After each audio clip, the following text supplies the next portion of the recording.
Ginoong Erasga, General Ibay, good morning po. Johnny Banyas po, live na po tayo sa DWIZ, Aliw Channel 23, mga sir. Good morning po, Thank you. Kuya Good John. morning po. Good morning kay Kuya Tom, General Tom Ibay. Alright. Unang-una sa Good lahat, morning Kuya Alex, Kuya John, good morning. Apo, unang-una sa lahat, with your indulgence, General Ibay, unahin ko lamang si Sir Alex. Sir Alex, ano na pong update natin sa ikangay preparasyon para sa Traslasyon 2025? Go ahead po. We are all set, Kuya John, with the help of our good General from MPD. Siya ho, si General Ibay. Round the clock ho yung tinitiyak ang peace and order natin related to the translation preparation are in all in full swing. No? Maayos na po ang lahat. Si Mayor Lacuna po ay aktibo rin kabahagi nito, maging nung ating pambansang pamahalaan ay aktibo rin nung kaisa natin dito. Even ho mga ihos ay handang-handa na ho para ho sa ating high mass mamayang ating gabi at sa pagdiriwang ho ng kapistahan bukas. Apo. Sir Alex, may pagbabago ba sa rotang daraanan? Wala po, eksakto po. 5.8 kilometers po yan. 6 na tulay, 18 national and city roads ho ang ating daraanan. At sa tansya nyo po, gaano kahaba or gaano kaikli aabutin ang muling pagbabalik sa simbahan itong Jesus Nazareno po? Last year ho, approximately 15 hours ho inabot yun, more or less, no, yung ating nakaraang traslasyon. Apo. Kung tatalima at susunod talaga ang ating mga kapwa deboto at makikiisa sa mga pagsasaayos na ginawa nila General Ibay, hari nawa, mas maging mabilis ang ating posisyon Apo. bukas. Ang alam ko po, correct me if I'm wrong, Sir Alex, naging historical yung nakaraan, ano? Dahil yun po ang pinakamaikling oras na ginugol ng traslasyon. Tama po kayo. Record-breaking, kumbaga. Yung nakaraan ho nating pagdiriwang. Apo, with your indulgence, Sir Alex, bigyan ko naman ng pagkakataon si General Ibay. General Ibay, good morning. Magandang umaga, Sir John, Sir Alex. Yes, go ahead po. Apo, kayo po ay sa pagkakaalam ko, rose from the rank at talagang batang MPD o WPD po kayo. So sa ngayon po ba may nakikita kayong mga dapat lang i-improve or dapat baguhin sa hakbang na gagawin ninyo in connection sa Traslasyon 2025, General Sir?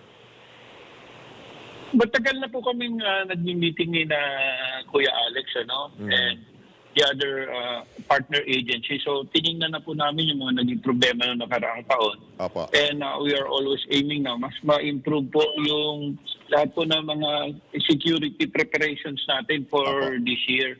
At as we speak, pinaikot ko ulit yung station commander na nakakasapot po din sa May Quiapo at sa Barbosa area just to see kung merong obstruction na makakaabala dito sa ating position.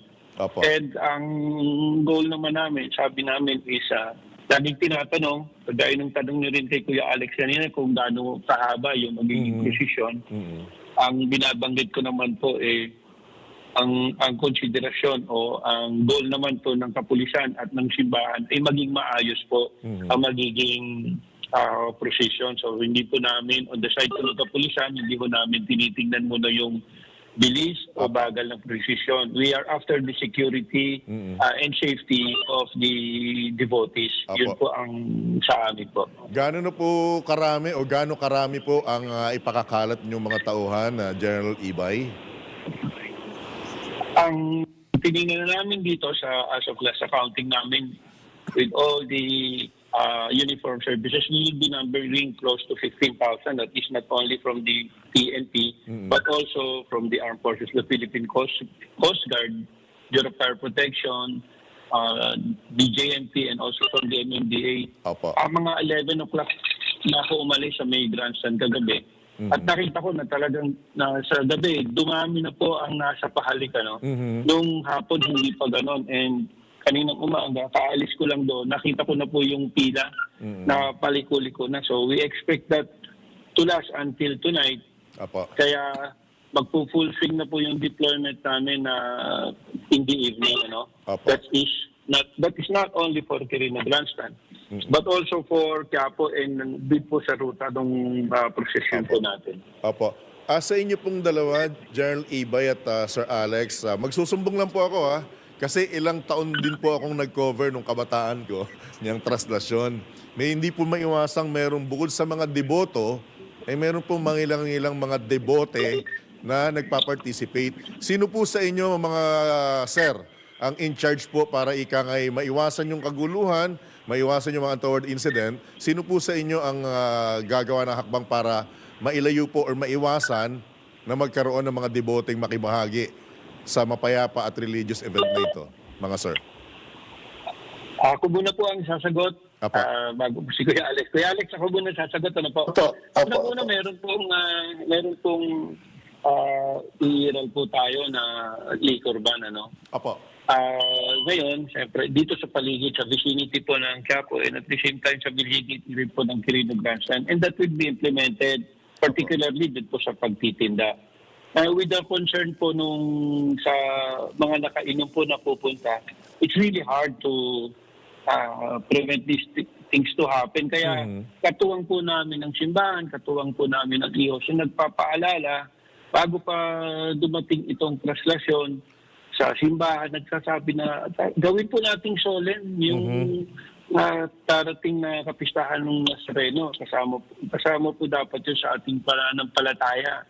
Kaya hindi ho dapat at hindi nararapat na pupunta tayo ng lasing o nakainom. So, ang malaki pong role ng para ma-prevent ito ay siyempre yung mga abiso, advisory not only coming from the police, is also from the church at sa mga volunteers natin, lalo-lalo na yung mga kapwa deboto o iho. So, yun lang po yung sa akin. Apo. Maraming salamat po. Sir Alex, go ahead. Madagdag ko po sa sinasabi ni Kuya Jen Tom Ibay. Tama po yun. Magsisimula ko talaga ang pagsisikap sa hanay ho ng mga deboto. Kaya ho ang ating simbahan sa pamamagitan ho ng aming kura paroko, si Father Jun Sescon at ang mga ihos ay pinakiusapan ho na kausapin ang lahat ng mga membro ng mga ihos, ang lahat ng mga balangay na sana walang iinom sa pagpunta sa ating prosesyon. At kung meron man hong talagang hindi natin napigilan na nandyan na dumating na nakainom, yan ho ay pinakikiusapan. Bago pa ho umabot kila sa mga tropa nila General Ibay, sinisikap na ho na muna namin sa aming mga hanay sa IOS at sa mga balangay ang pakikipag-usap dahil iba ho pagkakapwa deboto o nag-uusap, sa IOS o nag-uusap, medyo mas mabilis ho nagkakaintindihan para ho hindi magkaroon ng hindi pagkakaunawaan. In fairness ho kay General Ibay, napakapalad po ng simbahan ng Quiapo. Yan ho ang tunay na batang Quiapo, si General Ibay. Mula ho sa pagiging ordinaryong opisyal niyan hanggang naging general yan. Kasama ho namin yan dyan sa Quiapo. Kabisado na po niya ang kalakaran ng mga taga-Quiapo. Opo, may dagdag ko lang, Sir Alex, binatilyo pa lang po ako sa larangan ng media, naririnig ko na yung pangalan na yan. Yung Arnold Thomas Ibay na yan. Kaya sabi mo kanina, naging MPD. Yan ho ang batang Quiapo sa tunay na buhay. Alright. Sorry po. Madagdag ko lang hindi po naiiwasan, mga sir, na meron talagang nakakarating na sumasampa dun sa mismong, anong tawag dun, sir? Dun sa pinaglalagyan Andas. Sa andas. At saka yung pagkakaputol before nung mismong tali. May iwasan po ba ngayon to? Yun hong pagsampa, we believe malaki ho ang ibabawas. Kasi ho, yung sa harapan, hindi na ho siya matutuntungan. Nakapaslant na po yan Dadaus-dus na ho sila dyan. Kaya ang talaga ho masasampahan lamang ay yun nandun sa dalawang gilid. Siguro pinakamarami na ho yan. 10, siksika na ho talaga yan sa dalawang gilid. So we expect na mas malaki pa ho ang mawawalang mga ihos dyan, ang mga deboto na sumasampa. At ang pangunahing trabaho ho ng mga ihos na nasa ibabaw, bukod do sa spalo ng mga tuwalya at panyo para maipahid sa ating andas at sa krus, ay tiyaking walang makakaakyat ng mga ihos. Maidagdag ko, Kuya John, Apo. alam niyo meron hong mga tropa si La General Ibay ng mga pulis na at the same time ay ihos. Ang tawag ko namin sa kanila ay mga pulis ihos. Sila ho ay may malaking papel na ginagampanan ngayon sa atin hong pagdiriwang ng kapistahan. They are there to protect our image and also to ensure peace and order doon ho mismo sa palibot ng andas. Yung kaugnay po ng lubid, Kuya John, yan ho ay isang bagay na hindi pa natin kayang pigilan na may kumukuha ho talaga mga deboto ng unti-unting hibla ng ating lubid. Kaya ako naturally napuputol talaga. It's only a matter of determining gaano kahaba ang naputol. Pero talaga hong medyo kinukuha ho ng mga deboto. Apa. Alright. General Ibay, nasa inyo po ang pagkakataon, karagdagang mensahe po sa atin po mga kababayan. Yes, sir, wala na po ako masyadong idadagdag kasi pag-usapan naman po natin halos lahat yung mga major concerns po dito sa darating na kapistahan. Apo. Ang pinapakiusap ko lang po sa mga kababayan natin, patungkol po sa seguridad, concern po natin lahat ito, hindi lang po ng kapulisan o ng simbahan. So kung meron po tayong ma-observe o makita na kahina-hinala, hindi lang tao o bagay, ilapit na po kaagad at nakalatag po ang kapulisan para sa seguridad ng darating na translasyon. Apo. With that, maraming salamat po, Brigadier General Arnold Thomas Ibay, ang Director po ng Manila Police District. Good morning, sir. Ingat po. Maraming po salamat. Apo. Sir Alex, go ahead. Baka may karagdagan ka po pong mensahe, lalo na po sa mga deboto natin. Opo, ang ating pong pagdiriwang ay may hangaring maging banal, ligtas at maayos ang atin hong pagdiriwang. Yun ho ang pinakaultimong layunin ho ng aming mga gawain at paghahanda sa kasalukuyan. Nakikiusap ko sa lahat na sana ay sumunod tayo sa mga alituntuning pinalalabas ho ng ating simbahan at ng ating mga kawani ng pamahalaan. Nakikiusap po kami na sana ay magpatulungan tayo na maging maayos ang lahat ng ito. Ang mga pulis po, na mga tropa nila General Ibay ay mga kaibigan po natin to, mga katuwang ho natin to, mga kapatid ho natin to.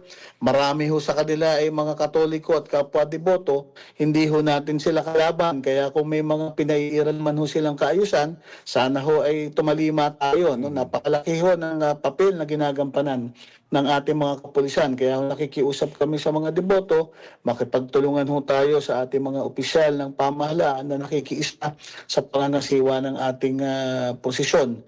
And more importantly ho, Kuya John, ang tema po natin ay mas mabuti ang pagsunod kaysa sa paghahandog. Meaning, pinaka-importante ho ang obedience sa mga pinaiiral ng ating simbahan at ng ating pamahalaan. Alright. Marami pong salamat. Mabuhay kayo, Kuya John, sa DWIC at sa inyong mga tagapagpakinig. Apa. God bless po. Happy Fiesta po sa lahat ng mga kapwa-deboto. Alright. Maraming salamat din po, Sir Alex Erasga. Good luck and God bless po. Good morning, sir. Alright. Yan po mga kabalitaan at kabalitaktakan, back to back yan ha, back to back sa palatuntunang pasada balita si Police Brigadier General Arnold Thomas Ibay, Director po ng Manila Police District, at si Sir Alex Erasga, ang spokesperson po ng Translasyon 2025 at isa po sa isa sa technical advisor ng Quiapo Church.